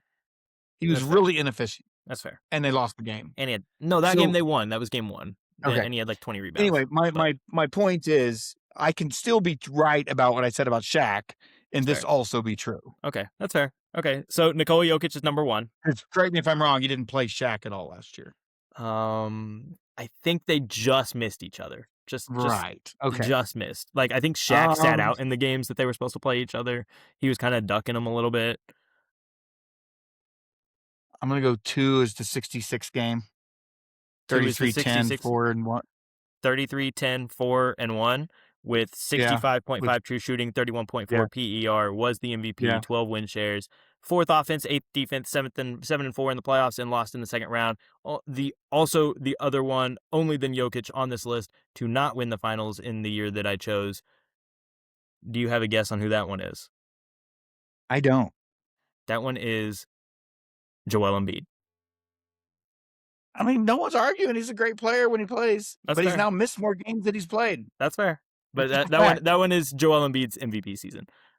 So anyways, where are you going next? I'm probably going to go the second one on the top, 31-16-3. Okay, 31-16-3, 60% true shooting, 29 PER, 22.3 win shares, which is a crazy number. He was the MVP, second team all defense, 66-16 as a team. They had the number 1 offensive rating and the number 1 defensive rating, 12-2 in the playoffs, and swept the finals. Do you have a guess on who that one is? I don't. Kareem. So that one also makes sense. Next, 79 games, 29-13, 3-3. Okay. 29-13, 3-3, 57.8 true shooting, 30.6 PER, 18 win shares, MVP, all defensive second team, 67-15, 5th offense, 1st defense. They won the finals 4-2. That one is Shaq. So Okay. That one makes sense. So at 4, we've got Shaq, 79 games, 30, 14, and they had the fifth offense, number one defense, 15-8 in the playoffs, and then won the finals in 6. So Next, I'll go bottom left, 27, 11.9, 3-3. It's an 3.7 MVP. blocks a game is insane. MVP, the That's only one crazy. on this list that won Defensive Player of the Year in the year that I picked. Um, I thought I 15th knew who this offense, is, but second I don't think defense. I do because of the MVP part. That is Hakeem. Okay. That makes sense too. So now you've got Sometimes 3 sometimes I forget how left. good a defender that Hakeem was because he was so good offensively. Now you've got 3 left. I'm going the first one first. 24.1, 24.2 Yep. boards, and then That's 7.8 crazy, by the way. assists. Yeah, that's a crazy 63.7 stat true line. shooting, 26.5 PER, Yeah. 21.9 win shares. You can argue that maybe this wasn't his best season, individually, statistically at least, but he did win MVP, went 68-13, led the best offense and third best defense in the league, 11-4 in the playoffs, and won the finals. So that is ultimately why we picked this year. This one is Wilt. So, Okay. but again, he won I MVP should have and known because 24 rebounds, that's kind of he won nuts. MVP and ultimately won the title, which is why that was a big year to pick. And it was Um, his second career high in assists. He averaged 7.8 assists that year. His career high was like 8.2. Obviously, I'm going 24, 15, and 1.3 and 2. 57.8 true shooting, 25 PER, 15 win shares, MVP, all defensive first team, 65 and 17, led the fifth best offense and fifth best defense, 12-1 in the playoffs, and swept the Lakers in the finals with Kareem and Magic. They may have been hurt, I don't know, but that one is Moses Malone in 82 and 83.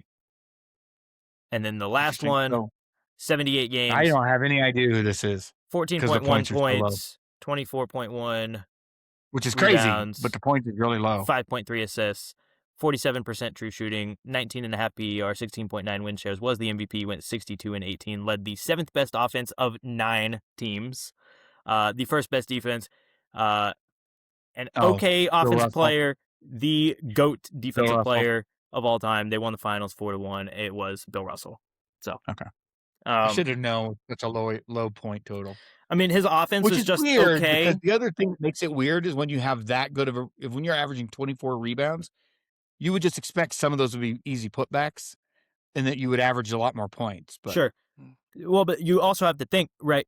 Again, there were only 9 teams in the league at this point. Like, and this year they had the seventh yeah, I best mean, offense. I They get had, that. they had the seventh best offense of 9, but there were 3 years legitimately that they won the title that they had the worst offense in the league. That's just how dominant that he was defensively. Like, it's insane. Yeah. But yeah, that's our list there. That is going to be our to beef or not to beef. What we learned is that the best center seasons of all time are just Nikola Jokic and Joel Embiid, obviously. So they could Single have all played seasons, it. but They could have all yeah. played it any time. They could have all played it any time. It's fine. I Joel Embiid. didn't say they couldn't necessarily. It's fair.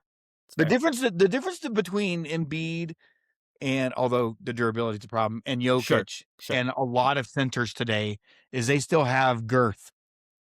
Like they got bodies that they can put on you.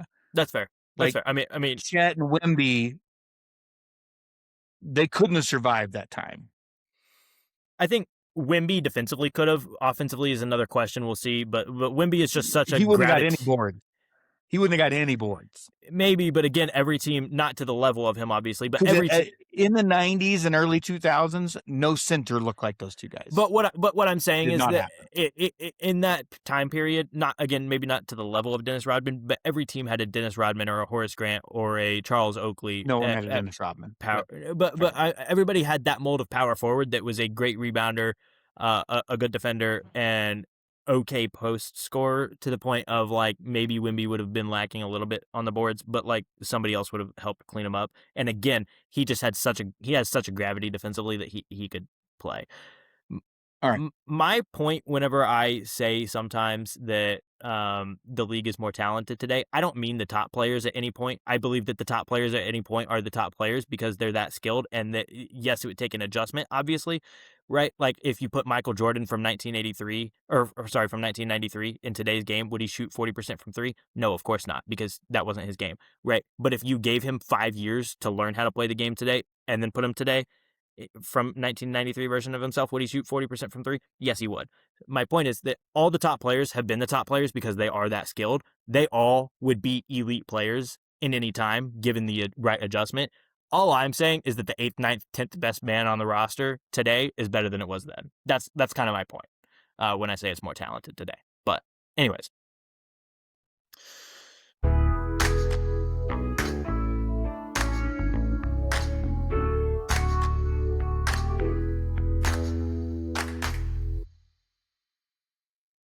We can go ahead and wrap up this episode. We had a pretty good going. It's not going to be quite an hour 45, probably be closer to an hour and a half, maybe slightly less. But thanks for listening. We really enjoyed y'all being here. Enjoy y'all showing up every week for those of you that do. Hopefully there comes to be more of you pretty soon. Like, comment, subscribe, share, and we'll be ready to see you next week with a playoff preview ready for the play-in. Thanks for watching The Beef. Generational beef. Peace!